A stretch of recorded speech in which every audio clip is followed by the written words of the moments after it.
Okay, we are continuing on with the switch statement, and I've just mentioned that before.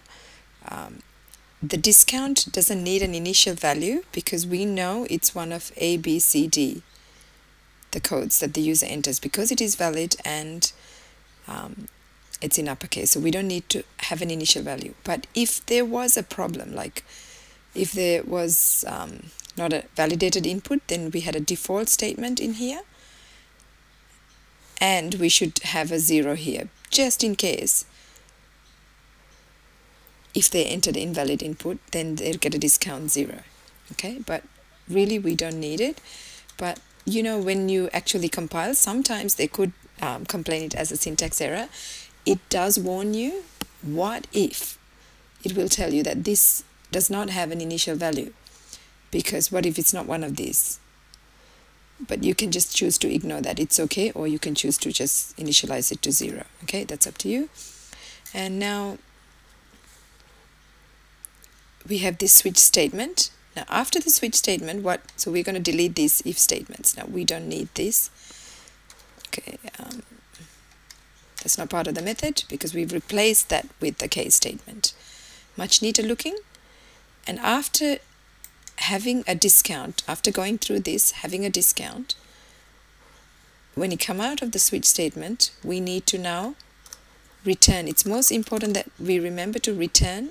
When it is a method that returns something, we must include the statement return, and then we must return, that means throw out of this method to the calling, whoever called it now will get something in their hand. They will get a value, they will get an integer. So because it says return integer, we must return a variable or a number. Like here we can just actually say return 45. We can do that because we are returning an integer. Or we can have a variable name, in this case discount. Then whatever has been assigned to discount variable by going through the case statement will be returned at the end of the case statement. Okay, and then now this is the end of method. Okay, it returns the discount. Right, and now we will look at an example question from the midterm tests, okay, as well as the trial exam. In this one, the switch statement, the question says, what is the output of the following segment of code? Using a switch statement, what's the value in the variable num? It's 4. This is the variable that we are checking. Hey, what's inside this variable? Okay, in case it's a 4, what do we do? Or something else, just I want to go back here. Notice I've included quote marks here, single quotes. That's because the code is a char type. What we are comparing and checking is of type char, so we have a single quote. But in this example, we are comparing an integer, so we don't have quotes, it's a number. So what's inside this number? Is it 1? In case it's 1, hey, we have a blank. That means we don't do anything. Now, in case it's a 2, what do we do? Yeah, get the original total, which is 0, 0 plus 5. Do we go into this in this case? We don't, because num is set to 4. So we skip all these. In fact, we don't even look at this. So we check, is it 1? No. Is it 2? No. Is it 3? No. Is it 4? Yes, it is 4. We go in here and we do 0 plus 3, which is 3. But then notice something is missing. There is no break. They haven't pressed the brakes. So because there's no break, it will flow on to the next without checking this condition, this case. It does not check it. So it goes on and says 3 plus 6, and it gets 9. And again, there is no break, so it doesn't check this. And it goes on to this. This statement now it says 9 plus 4, which is 13. So the answer is 13. Okay, so that's the answer. And that's how we get that. The trick here is that the missing break statement. It's testing whether you understand what that is all about. Now the next one we want to go into is the trial exams question that had one on switch statement. Okay, initial value of x is 10. Now it's checking what is inside x. Is it 10?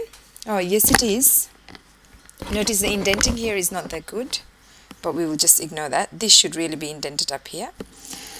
And is it is 10. So what we do is it will add 10 plus 15, which is 25.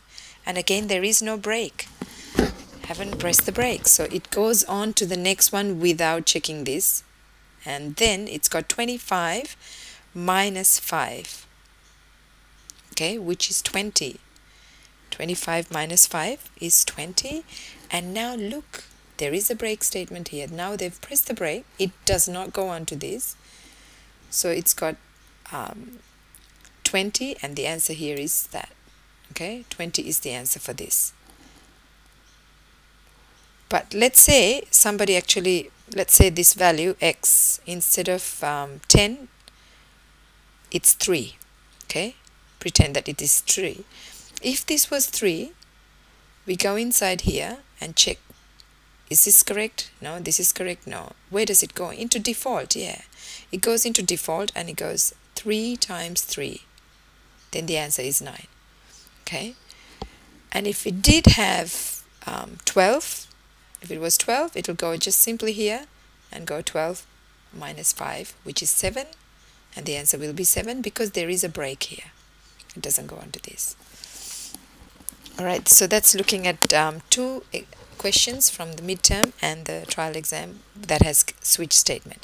Now sometimes I have noticed, like when we're doing the practical exercises, some of you like to use a case statement when there is just when it can be done with a simple if statement, just an if else. Like if there was only 2 things, if code A and code B, you don't really need a switch statement, because you could just say if is a code A, else do this, that's it.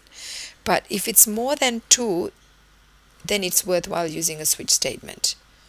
Otherwise, if statement is quicker to write as well, and there's no need to have break and all that, so it's quicker. But more than 2, yeah, I'd recommend a switch statement. Okay, thank you, and that's what the switch statement's about. But just remember, it can only have integer values and chars, and if it's an integer, no need to have quotes. A char has single quotes when comparing. Thank you, that's it.